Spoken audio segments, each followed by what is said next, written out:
Mercoledì 29 novembre al Palazzo delle Figure in Corso del Popolo a Chioggia, ultimo appuntamento nell'ambito del progetto di qualificazione dell'offerta turistica di Chioggia, presente per il comune l'assessore De Perini. Ascoltiamo l'intervento del presidente dell'autorità di sistema portuale del Mar Adriatico settentrionale, Fulvio Lino Di Biasio. Fulvio Di Biasio, sono il presidente dell'autorità portuale di Venezia di Chioggia, nonché commissario di governo per le navi da crociera.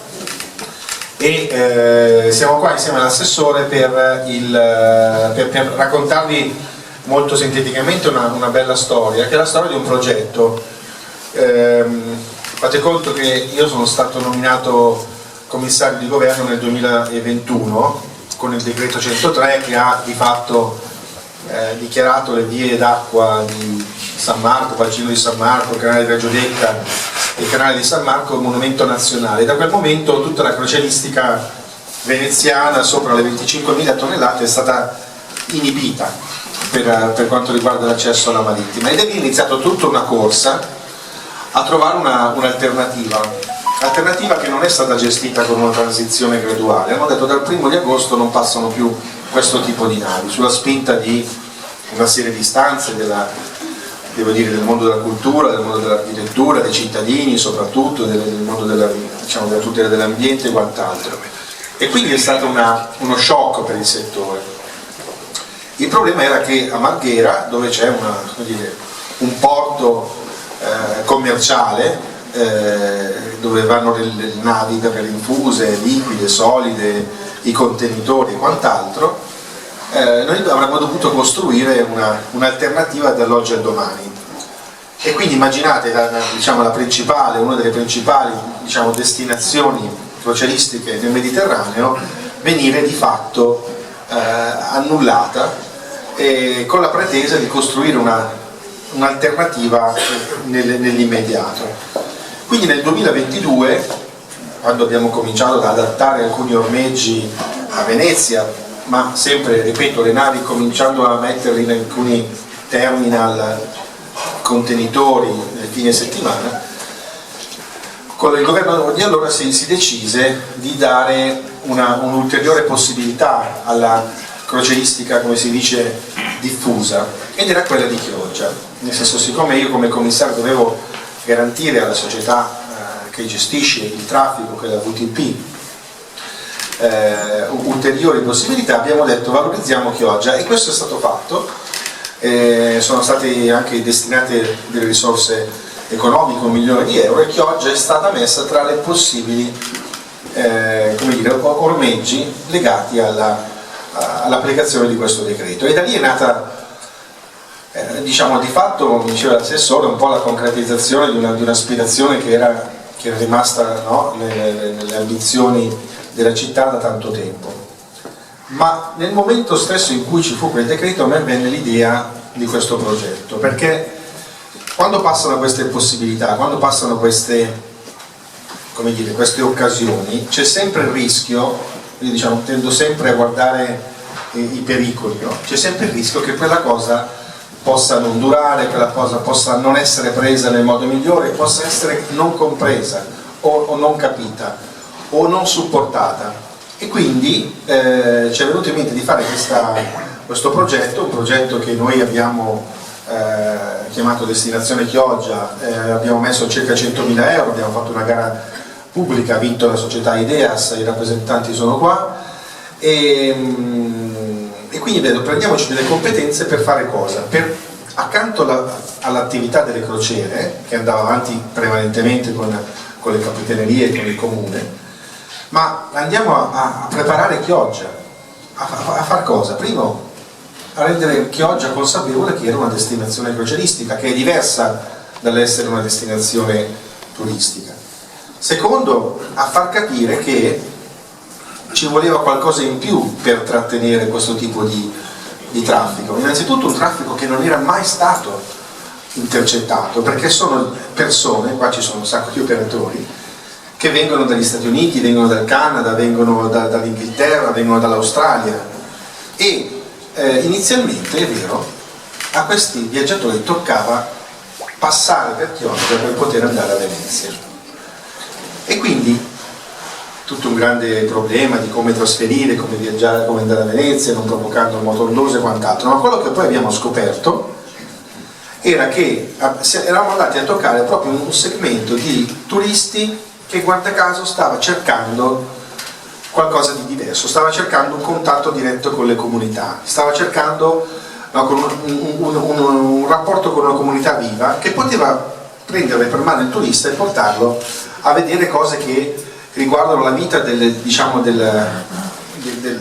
cittadina italiana di mare, e quindi il mercato, e quindi il vivere all'aria aperta, e quindi sentire le campane quando arrivi con la nave, e quindi andare in bicicletta e fare l'esperienza della pescaturismo, dell'alimentazione, e questo ha, devo dire, cominciato a far innamorare i nostri turisti, i nostri croceristi, le nostre compagnie, i nostri agenti, dicendo: forse ce la possiamo fare, forse possiamo veramente ambire ad essere quello che siamo, una destinazione che non si definisce in relazione a qualcos'altro.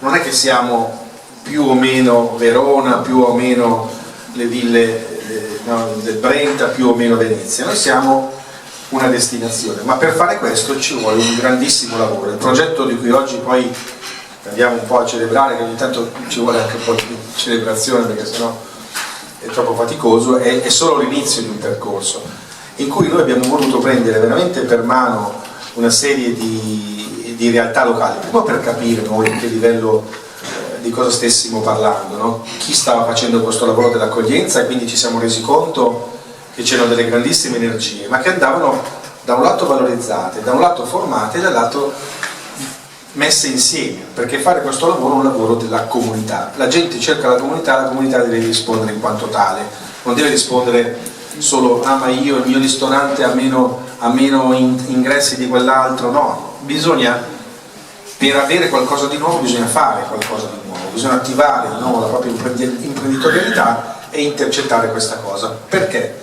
Perché abbiamo tutto l'interesse che questa cosa diventi sostenibile nel tempo. Prima qualcuno nei giornali mi chiedeva: ma che succede quando si scava il Vittorio Emanuele?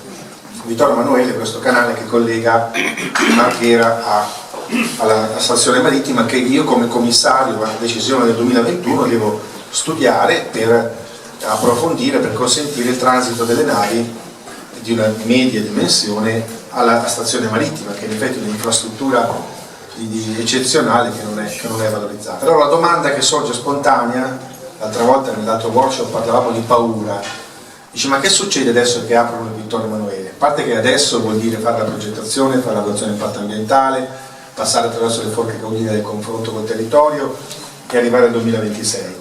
Quindi noi abbiamo 3-4 anni per valorizzare per mettere in banca quello che abbiamo. No? Stanno passando delle grandi opportunità, dobbiamo lavorare affinché queste compagnie, quando e se si aprirà il Vittorio Emanuele, abbiano voglia di mettere una seconda nave a Venezia, perché la prima deve rimanere a Chioggia. E questo è il lavoro che stiamo facendo. E ovviamente con grandissimi sforzi. La comunità portuale che lavora su queste cose è molto estesa. Se è vero che il comune spinge il più possibile, però noi facciamo tutto ciò potendo contare su dei servizi tecnico-nautici molto efficienti. Ci sono dei piloti che entrano a seconda della marea, cioè la gente fa i miracoli per arrivare a Chioggia, cosa che in altri porti assolutamente non si potrebbe fare. E quindi ci è toccato mettere in campo un altro piano di rilevazione dei fondali, un piano di dragaggi per migliorare i bacini di evoluzione, adesso andremo a rimuovere anche un tubo dell'Italgas che collega Chioggia a Pellestrina. Abbiamo scoperto che stava sto tubo in alcuni casi, no, che era anche fuori dalla terra, quindi abbiamo contattato l'amministratore delegato di Italgas per fare un approfondimento, per pagare, quindi è tutto un lavoro molto, molto articolato, ma l'obiettivo è comune, e quindi quello che deve spingere tutti quelli che lavorano su questo tema dell'accoglienza a lavorare insieme è che l'obiettivo è comune, ed è l'unico modo che Chioggia, ripeto, è anche un caso che noi abbiamo l'opportunità di andare in giro per il mondo. Io sono stato a Miami, a Malaga, altri colleghi sono stati a Durazzo, Dubrovnik, abbiamo raccontato Chioggia e tutti stanno cercando di vedere come fa una piccola comunità a gestire e a trattenere una cosa di questo tipo, e quindi lo sforzo deve essere forte. Quindi io sono molto contento di raccontare comunque una stagione che è andata molto bene, che si preannuncia molto positiva. Vi presenteremo un video che abbiamo costruito cercando anche di fare leva su quelle cose che sono solo di Chioggia, e quindi un video che utilizzeremo in tutte le sessioni internazionali, in tutte le fiere che andremo a fare insieme anche alla VTP o comunque il Comune ha altrettante occasioni per promuovere il territorio, anche un po' per inorgoglire, no, i cittadini. Questa serata è fatta soprattutto per i cittadini. Il lavoro che abbiamo fatto con tutte le associazioni ha già molto coinvolto chi si occupa di queste cose. Questo era un tentativo di stare un po' insieme e farvi vedere quello che abbiamo fatto.